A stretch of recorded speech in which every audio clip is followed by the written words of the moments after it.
হজরত শাহজালাল আন্তর্জাতিক বিমানবন্দরের কার্গো ভিলেজে ভয়াবহ অগ্নিকাণ্ডের ঘটনায় যাদের মালামাল বিমার আওতায় ছিল তাদের জন্য এসেছে দারুণ সুখবর।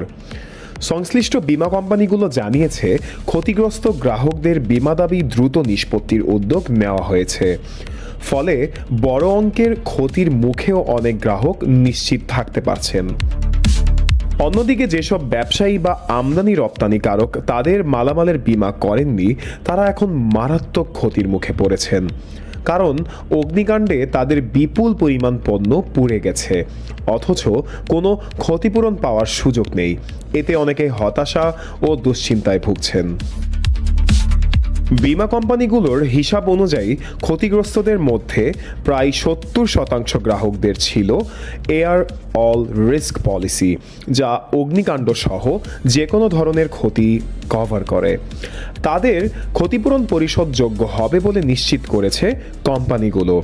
তবে বাকি 30% গ্রাহক নিয়েছিলেন এয়ার রিস্ক অনলি পলিসি, যা শুধু বিমানে থাকা অবস্থার ঝুঁকি কভার করে। ফলে তাদের ক্ষতিপূরণের সুযোগ নেই।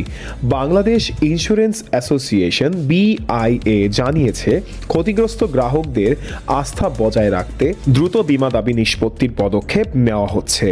BIA এর সভাপতি সাইদ আহমেদ বলেন, এই ঘটনায় বিমা করা গ্রাহকরা তাদের আর্থিক ক্ষতি থেকে রক্ষা পাবেন, কিন্তু যাদের বিমা ছিল না তারা কঠিন পরিস্থিতির মুখে পড়েছেন।